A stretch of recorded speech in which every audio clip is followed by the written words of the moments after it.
So hello everyone, this is Snehal Shrivastava and in this session we will be discussing the Hindu newspaper analysis. तो आज के front page पे कुछ खास नहीं है. नेक्स्ट पेज पे हम देख सकते हैं कि यहाँ पे जो स्कूल गर्ल के ऊपर एक एसिड अटैक हुआ था और यहाँ पे भी एक छोटे से 2 साल के बच्चे को एक आदमी ने फर्स्ट फ्लोर से फेंक दिया. मतलब यहाँ पे इसमें से कुछ सीखने लायक तो नहीं है, लेकिन हाँ एक बात ज़रूर है कि इसमें जो है गवर्नमेंट को सेंसिटाइजेशन थोड़ा सा करना चाहिए लोगों का. मतलब सेंसिटाइज करना चाहिए लोगों को, बताना चाहिए कि किस तरह से दूसरों में भी फीलिंग्स होती हैं और उनकी फीलिंग्स की रिस्पेक्ट साथ साथ केयर भी करनी चाहिए कि किसी एक पर्सन की एक्टिविटी से किसी दूसरे को कोई नुकसान ना पहुँचे.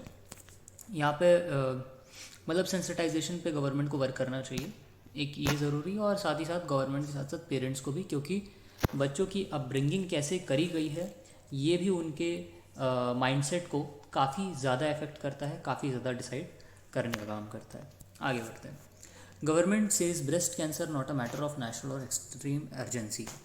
मतलब गवर्नमेंट का कहना है कि जो ब्रेस्ट कैंसर है ये जो कि वुमेंस में पाया जाता है ये एक्सट्रीम अर्जेंसी का मैटर नहीं है. ठीक है, तो जैसा कि आप जानते हैं कि हम इस वीडियोज़ में सिर्फ और सिर्फ न्यूज़ को ही डिस्कस नहीं करते, क्या कितना सही है कितना गलत है, इससे क्या इम्पैक्ट्स हैं ये भी डिस्कस किए जाते हैं.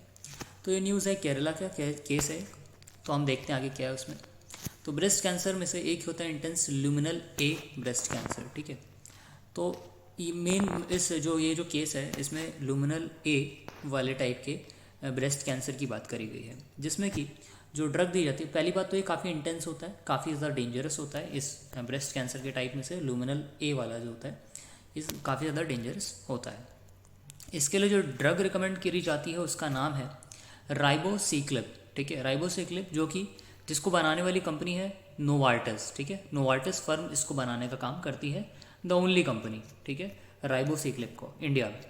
ये बहुत ज़्यादा एक्सपेंसिव होती है और साथ ही साथ अनअवेलेबल एट अफोर्डेबल प्राइस. मतलब अफोर्डेबल प्राइस पे ये अवेलेबल नहीं पाई जाती. मैटर जो है पूरा ये इसी को लेकर के. देखिए इस आर्टिकल में क्या है ना कि एक वुमेन को ब्रेस्ट कैंसर हुआ, फिर उसको डिटेक्ट किया गया तो पता चला कि जो ब्रेस्ट कैंसर है वो ल्यूमिनल ए टाइप का है. अब वो उनकी जो इनकम थी इतनी ज़्यादा नहीं थी कि वो अफोर्ड कर पाएँ 60,000 का ये खर्चा ल्यूमिनल ए ब्रेस्ट कैंसर को ट्रीट करने वाली ये जो ड्रग है राइबोसिक्लिब, इसका मतलब कि इसका कॉस्ट अराउंड 60,000 के अराउंड पड़ रही थी इनको, और ये इनके लिए अफोर्ड करना हर महीने काफ़ी एक्सपेंसिव पड़ जा रहा था. अफोर्डेबल प्राइस पे अवेलेबल नहीं थी क्योंकि सीधी सी बात है ये एक इंटेंस है और साथ ही साथ एक टाइप है. मतलब कि ऑलरेडी ब्रेस्ट कैंसर ऐसा नहीं कह सकते कि कम होता है ना, लेकिन ल्यूमिनल ए के कितने मरीज़ हैं टोटल पेशेंट्स में से ये अभी किसी को नहीं पता. इसके ऊपर कोई डेटा या रिपोर्ट नहीं आई है, इस पर ध्यान नहीं दिया गवर्नमेंट ने अभी तक. ओवरऑल हम ये कह सकते हैं. ठीक है, तो इस वजह से इसकी जो दवाइयाँ हैं वो सिर्फ एक ही फर्म बनाती है और इसके दूसरी जेनरिक ड्रग्स बनाने को गवर्नमेंट ने अभी तक अथॉरिटी नहीं दी है किसी को भी. ठीक है, मतलब कि इसकी कॉपीज़, इसके अदर जो वर्जन्स होते हैं वो बनाए जाएं, ऐसी अभी अथॉरिटी नहीं मिली है. ठीक है, देखिए होता क्या है कि ड्रग्स जो होती हैं वो कई तरीके की होती हैं. ठीक है, तो एक होती हैं पेटेंट ड्रग्स. ठीक है, पेटेंट ड्रग्स होती हैं जो कि स्टैंडर्ड क्वालिटी की होती हैं, एक फ़र्म उनको बनाती है, कोई भी फर्म है. यहाँ पे नोवार्टिस फर्म है और अलग अलग दवाइयों में अलग अलग फर्म हो सकती हैं. तो पेटेंट जो होती है ना वो दवाइयाँ महंगी होती हैं क्योंकि उनको एक स्टैंडर्ड फर्म बना के देती हैं. तो उसी की कॉपी कुछ बना दी जाती है जेनरिक ड्रग्स. ठीक है, उन्हीं की जो कॉपीज़ होती हैं उनको बोलते हैं जेनरिक ड्रग, जो कि सस्ती होती हैं और काम भी उनका लगभग वैसा ही होता है, ज़्यादा डिफरेंस नहीं पाया जाता. लेकिन इंडियन गवर्नमेंट ने अभी तक ये जो दवाई है राइबोसिक्लिब, मतलब राइबोसिक्लिब नाम की जो हम देख रहे हैं ड्रग है, इसको अभी तक मैन्युफैक्चर करने का अदर किसी और को अथॉरिटी नहीं दी है. मतलब जेनरिक ड्रग्स बनाने की अथॉरिटी नहीं दी है इस ड्रग की. ठीक है, तो ये यहाँ पे इशू आता है कि भाई देखिए एक तो हाँ एक्सपेंसिव है, सीधी सी बात है. आपने भी देखा कि ये 60,000 की पड़ती है ओवरऑल इसकी मेडिकेशन, इस ड्रग की 60,000 हर महीना. तो ये काफ़ी एक्सपेंसिव है, एक नॉर्मल आदमी इसको अफोर्ड नहीं कर सकता इंडिया में. ठीक है, अफोर्डेबल प्राइस पे नहीं है और गवर्नमेंट ने इसकी जेनरिक ड्रग बनाने को भी नहीं दिया. तो अब ये ना कंसर्न बन जाता है. इसी वजह से वहाँ के जो कपल्स थे, मतलब जिसमें से एक वुमेन थी और उनको मतलब इस ल्यूमिनल ए वैरायटी के ब्रेस्ट कैंसर से जूझना पड़ रहा है, तो केरला के हाई कोर्ट पहुँचे. केरला के हाई कोर्ट में उन्होंने अपना बताया है सारी कंडीशंस तो सारी कंडीशंस बताने के बाद ये हुआ कि आगे मतलब बातें चली, बट गवर्नमेंट ने वही ये स्टेटमेंट दिया। यहाँ पे हम देख सकते हैं नेशनल और एक्सट्रीम अर्जेंसी नहीं है, ऐसा स्टेटमेंट दे के गवर्नमेंट ने अपने आप को साइड कर लिया वहाँ से। ठीक है, इसके पीछे कई रीजंस हो सकते हैं, पॉलिटिकल रीजंस भी हो सकते हैं, और कुछ इकोनॉमिकल रीजंस भी हो सकते हैं, और कुछ सेफ्टी रीजंस भी हो सकते हैं विद रिस्पेक्ट टू जो भी वो है हमारे क्या कहते हैं पेशेंट्स हैं उनको लेकर के। आगे बढ़ते हैं, अब कुछ रिपोर्ट्स और डेटा देख लेते हैं related to breast cancer. Breast cancer से रिलेटेड डेटा में Indian Council of Medical Research का एक डेटा है जिसमें से बताया गया कि 1 लाख वुमेंस में से 100.5 वुमेंस जो हैं वो ब्रेस्ट कैंसर से सर्वाइव कर रही हैं, मतलब जूझ रही हैं। अभी कितने टोटल नंबर ऑफ केसेस हैं? 1,82,000 केसेस हैं, और माना जा रहा है कि 2030 तक में इंडिया के अंदर 2.5 लाख केसेस इसके पाए जा सकते हैं। अभी तक इसका ल्यूमिनल ए वैरायटी में कितने केसेस हैं उनका ब्रेकअप नहीं किया गया है, मतलब कि ओवरऑल जो टोटल केसेस हैं मतलब 1,82,000 केसेस हैं, अब इनमें से कितने ल्यूमिनल ए वैरायटी के केसेस हैं अभी तक इसका कोई भी डेटा सामने नहीं आया है। ठीक है, मतलब कि ये काफ़ी ज़्यादा केस है ऑब्वियसली, है ना। अगर 1 लाख लोग भी इससे जूझ रहे हैं, आने वाले टाइम में ये बढ़ने वाला है, ठीक है, तो फिर गवर्नमेंट को इस पर कुछ ना कुछ तो ध्यान देना ही चाहिए। जैसे कि अभी कोविड की बात थी, तो कोविड में क्या हुआ था कि पहले तो कम था, बाद में बढ़ गया काफ़ी। ठीक है, तो अगर किसी की भी लाइफ, देखिए गवर्नमेंट के लिए तो लोग हैं, है ना, गिनती है सिर्फ कि भैया 1 आदमी मर गया, 2 आदमी मर गया, बट अगर हम देखें उनकी फैमिली से पूछो तो उनके लिए तो वो काफ़ी ज़्यादा इंपॉर्टेंट पर्सन रहा होगा ना। तो गवर्नमेंट को हर इंडिविजुअल के लाइफ को ध्यान में रख के काम करना चाहिए, और अगर ऐसे केसेस आते हैं तो गवर्नमेंट को उन पर अलग से स्पेशल ध्यान देना चाहिए, उनको असिस्ट करना चाहिए, है ना। आखिरकार गवर्नमेंट बनी किस लिए है? आगे WHO की रिपोर्ट कहती है कि 23 लाख वुमेन्स जो है ब्रेस्ट कैंसर से जूझ रही हैं, जिनमें से 6,85,000 की डेथ भी हो चुकी है। एट द एंड ऑफ 2020, मतलब 2020 के एंड में, आई थिंक ये 1 ईयर का डेटा है, एंड 2020 के एंड में 5 साल का जो डेटा निकाला गया 2015 से, उसमें 78 लाख वुमेन इससे पीड़ित हैं। This makes world's most prevalent cancers, मतलब कि जो मोस्ट प्रेवेलेंट कैंसर्स होते हैं उनमें से सबसे ज़्यादा प्रेवेलेंट कैंसर है ब्रेस्ट कैंसर। ठीक है, गवर्नमेंट क्या डिनाई कर रही है? अब गवर्नमेंट, जैसे हमने यहाँ पे आर्टिकल में देखा कि गवर्नमेंट क्या कह रही है, नेशनल या एक्सट्रीम अर्जेंसी नहीं है, तो गवर्नमेंट डिनाई किस बात से कर रही है? गवर्नमेंट डिनाई कर रही है राइट टू हेल्थ से, राइट टू लाइफ से, जो कि हमारे आर्टिकल 21 में दिया है फंडामेंटल राइट के। ठीक है, फंडामेंटल राइट का आर्टिकल 21 क्या कहता है? Right to life and personal liberty. तो लिबर्टी की तो बात नहीं, लेकिन हाँ यहाँ राइट टू लाइफ की बात ज़रूर है, और राइट टू हेल्थ की बात भी, क्योंकि राइट टू लाइफ के अंदर राइट टू हेल्थ अपने आप आ जाता है। क्या मतलब क्या डिनाई करा? अफोर्डेबल और सफिशिएंट सप्लाई ऑफ ड्रग को यहाँ पे डिनाई करा गया है गवर्नमेंट के द्वारा। केरला हाई कोर्ट ने बोला भी गवर्नमेंट को, गवर्नमेंट ने कुछ बॉडीज़ को बैठाया कि आप चेक कीजिए इस पर क्या किया जा सकता है, इसको जेनरिक ड्रग्स बनाई जा सकती है नहीं, तो फिर उन्होंने ओवरऑल डिनाई कर दिया।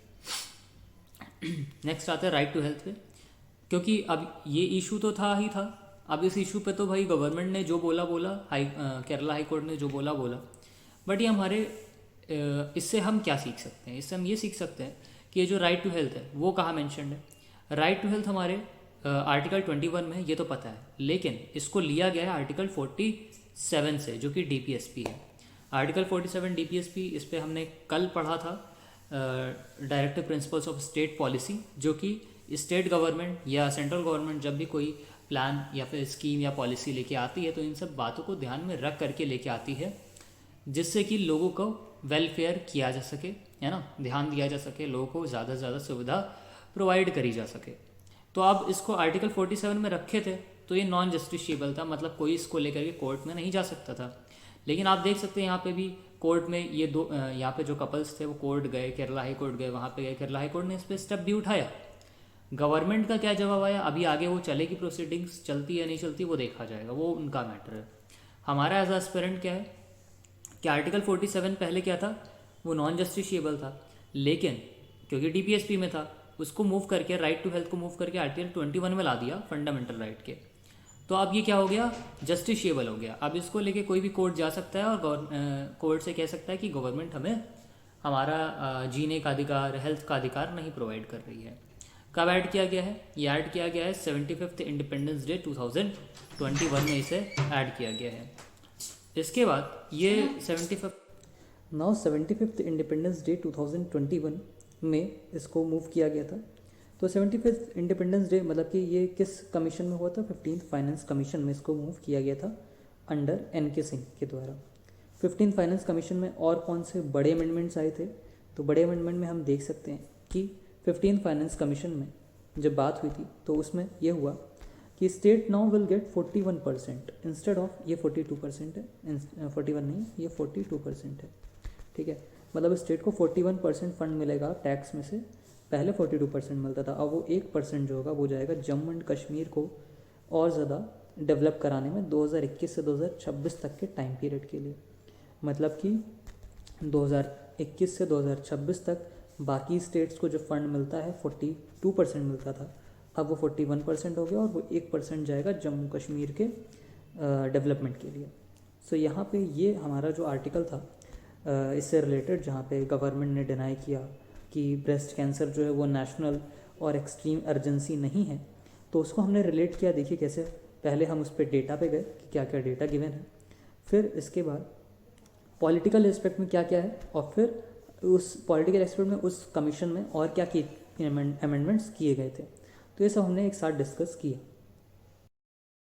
नेक्स्ट आर्टिकल हमारा ये एनवायरनमेंट से रिलेटेड है और इसमें ऑलिव रिडले टर्टल्स की बात करी गई है, अराबिदा इन ऋषिकुल्या रिवर, ठीक है। मतलब कि अराबिदा का मतलब होता है मीटिंग करना, ठीक है। मतलब कि एक बड़े लेवल पे काफ़ी ज़्यादा मीटिंग होना, और उसमें ऑलिव रिडले टर्टल्स काफ़ी ज़्यादा फेमस हैं उड़ीसा में। तो हम उस पर पूरी डिटेल में बात करते हैं। ऑलिव रिडले टर्टल्स, तो ये स्मॉलेस्ट होते हैं सारे टर्टल्स में से, ये कार्निवोरस होते हैं, मतलब कि ये सब मतलब कि एनिमल्स को ही खाते हैं, दूसरे एनिमल्स को ही खाते हैं। और इनका जो कैरापेस का कलर होता है, मतलब इनका जो शेल होता है वो ऑलिव कलर्ड का होता है, इसलिए इनका नाम ऑलिव रिडले टर्टल्स रखा गया है। आगे बढ़ते हैं प्रोटेक्शन स्टेटस को लेकर के। तो इनके प्रोटेक्शन स्टेटस की अगर हम बात करते हैं तो हम देखते हैं वाइल्ड लाइफ प्रोटेक्शन एक्ट 1972 के अंदर ये इनको प्रोटेक्ट किया गया है। IUCN रेड लिस्ट में भी प्रोटेक्ट किया गया है और साइट्स में भी इन्हें प्रोटेक्ट करके रखा गया है। WPA 1972 शेड्यूल 1 में है, vulnerable section IUCN red list और अपेंडिक्स 1 में रखा गया है। मतलब कि इनको काफ़ी ज़्यादा एक हाई लेवल की सिक्योरिटी पे रखा गया है। ओडिशा गहिरमाथा मैरीन सेंचुरी, अब ओडिशा की जो गहिरमाथा मैरीन सेंचुरी है ये काफ़ी ज़्यादा इंपॉर्टेंट हो जाती है। क्यों? क्योंकि ये वर्ल्ड्स लार्जेस्ट रूकरी है ऑफ सी टर्टल्स, मतलब सी टर्टल्स सबसे ज़्यादा यहीं पे आके ब्रीड करते हैं, है ना, ठीक है। रूकरी का मतलब होता है कॉलोनी ऑफ ब्रीडिंग एनिमल, मतलब कि यहाँ पे जो ब्रीडिंग एनिमल्स की कॉलोनी है वो सबसे ज़्यादा है, लेकिन यहाँ सी टर्टल्स की रूकरी बोला, मतलब यहाँ सी टर्टल्स की जो ब्रीडिंग होती है वो सबसे ज़्यादा होती है। कहाँ पे? गहिरमाथा सेंचुरी में। ये वर्ल्ड की लार्जेस्ट रूकरी है सी टर्टल्स की, ठीक है। बाकी एनिमल्स नहीं, सी टर्टल्स का बोला है। इसको जो है टर्टल सेंचुरी स्टेटस मिला 1997 में। देखिए यहाँ पे देख सकते हैं कि वेट अ मिनट, ये टर्टल सेंचुरी स्टेटस जो इसको 1997 में मिला बाय ओडिशा गवर्नमेंट। तो सेंचुरी का स्टेटस कौन देता है? ओडिशा गवर्नमेंट देने का काम करती है। अभी अरीबदा का मतलब मैंने बताया था मास नेस्टिंग, मतलब एक बड़े अमाउंट में, बड़े नंबर में ये टर्टल्स आते हैं और यहाँ पे मास नेस्टिंग करते हैं, मतलब अपने अंडों को वहाँ पे रख करके जाते हैं। देखते हैं किस तरह से मास नेस्टिंग करते हैं ये। मतलब हज़ारों की संख्या में फीमेल टर्टल्स आते हैं, एग्स देते हैं, 5 से 7 दिन वहाँ रुकते हैं और लगभग 1.5 फीट गड्ढा करते हैं अपने हाथों से, और फिर वहाँ पे अपने एग्स को रख के जाते हैं। अगर उन्हें प्रॉब्लम कोई करता है, देखिए इससे थ्रेट क्या क्या है, थ्रेट इनसे नहीं, इनको क्या क्या थ्रेट है ये देखना है, क्योंकि इनसे को तो कोई भी थ्रेट नहीं है, ये बल्कि और अच्छे हमारे एनवायरनमेंट को और अच्छा बनाने का काम करते हैं। थ्रेट क्या है? Marine pollution and waste. जो मैरीन पॉल्यूशन है ना, और वेस्ट मटेरियल्स है, वो इनके आने जाने के प्रोसेस को कहीं ना कहीं थोड़ा थ्रेट करेंगे, आने जाने में रुकावट बनाएंगे। ह्यूमन कंजम्पशन फॉर मीट, मतलब इनको मीट के लिए भी लोग पकड़ लेते हैं, इसका शेल निकाल के बेच देते हैं, लेदर इनका यूज़ करते हैं, इनके एग्स को रख लेते हैं ना, उसको खा जाते हैं या कुछ भी कर सकते हैं। तो ये सारी चीज़ें जो है गवर्नमेंट रोकने का काम कर रही है, क्योंकि अगर ये ऐसा होता रहा तो ये जो गहिरमाथा सेंचुरी है, ये जो वर्ल्ड्स लार्जेस्ट रोकरी है, वो हमेशा के लिए नहीं रहेगी, और एक टाइम के बाद ये होगा कि यहाँ टर्टल्स आना बंद कर देंगे। प्लास्टिक गार्बेज यहाँ फेंकना, फिशिंग ट्रॉलर्स, मतलब कि बड़े अमाउंट में फ़िश पकड़ लेना, ये सारी चीज़ें इनके आने जाने को बहुत ही ज़्यादा लेवल में बड़े अमाउंट में थ्रेट करती हैं। तो इस वजह से ये गहिर माता मैरीन सेंचुरी ये इंपॉर्टेंट हो जाती है। फिर ये इसको कब टर्टल सेंचुरी का स्टेटस मिला? 1997 में। वर्ल्ड्स लार्जेस्ट रूकरी है सी टर्टल्स की, ये ध्यान रखना है। अराबिदा का मीनिंग कई बार पूछता है, मास नेस्टिंग को बोलते हैं अराबिदा। किस उसमें है, प्रोटेक्शन स्टेटस वगैरह, ये सारी चीज़ें इंपॉर्टेंट है, याद रखना। तो ये ऑलिव रिडले टर्टल्स की सारी बातें थी।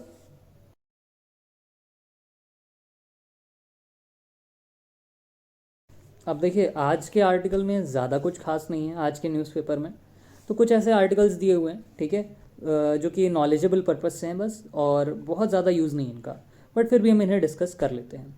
जैसे कि वाई बनियान पीपल ट्री लिव लॉन्ग, हमने देखा है ना, बनियान और पीपल के ट्रीज जो होते हैं, बरगद के पेड़ होते हैं और पीपल के पेड़ होते हैं, बहुत लंबे समय तक चलते हैं ना। दादा परदादा भी उनके जब से वो पेड़ रहे होंगे तब भी थे, और हम लोग के टाइम पे भी हैं इस तरह से।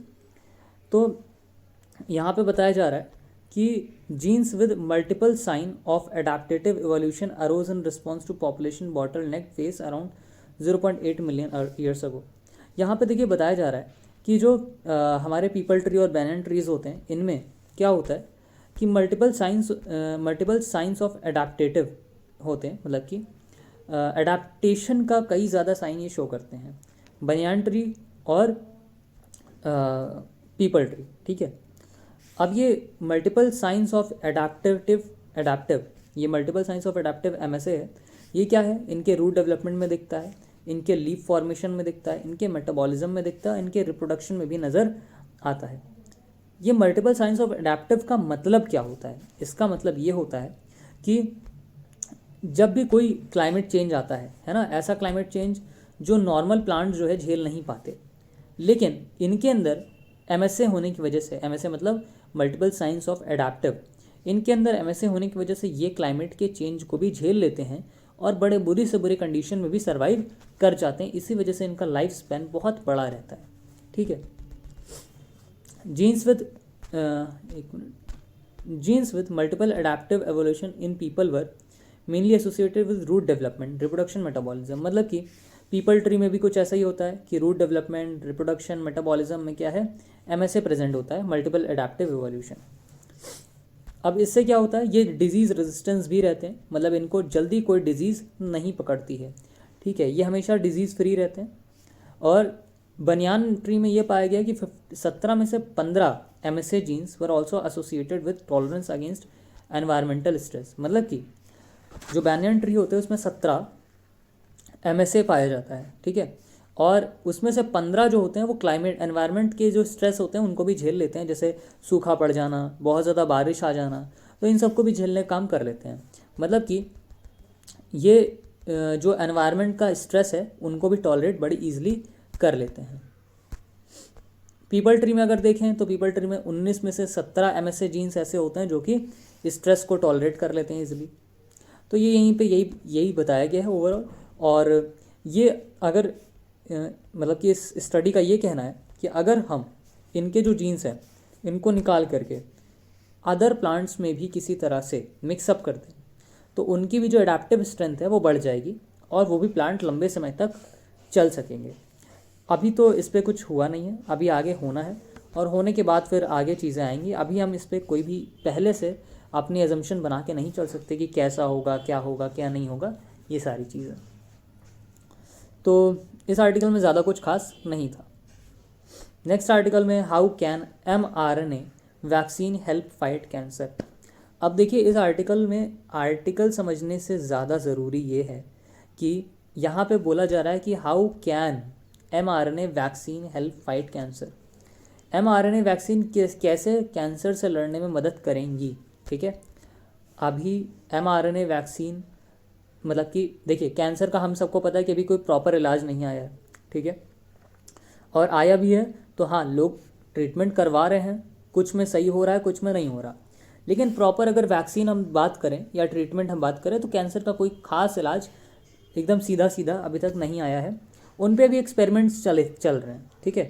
तो हम उनको अभी पहले से ही ये मान के नहीं चलेंगे हाँ ये वाला सही है क्योंकि इससे 10 लोग सही हो गए, ये वाला गलत है क्योंकि इससे 5 ही लोग सही हुए। है ना, ऐसे एजम्पशन हम लेके नहीं चलेंगे। और दूसरी बात, जब कैन वर्ड आता है मतलब ये क्या क्या कर सकता है in future. How can mRNA vaccine, कैसे mRNA वैक्सीन कैंसर से लड़ने में मदद करेगी।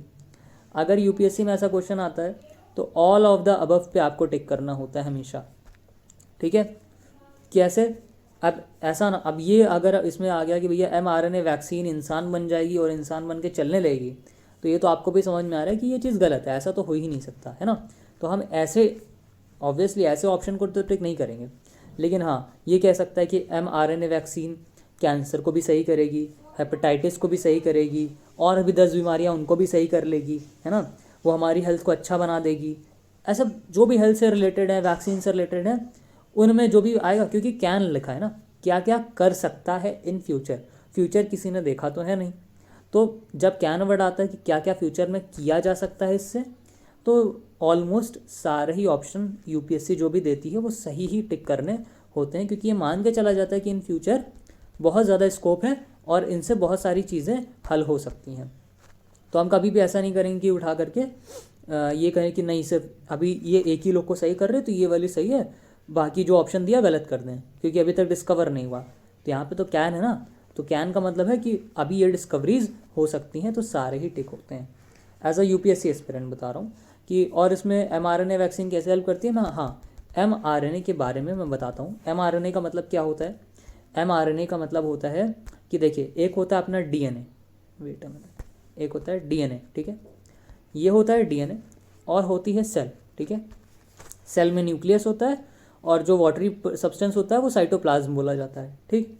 अब DNA क्या करता है, DNA मैसेजेस भेजता है, ठीक है, मतलब DNA में कुछ इन्फॉर्मेशन होती है। अब ये इन्फॉर्मेशन सेल को चाहिए होती है, तभी जाके सेल वर्क करती है।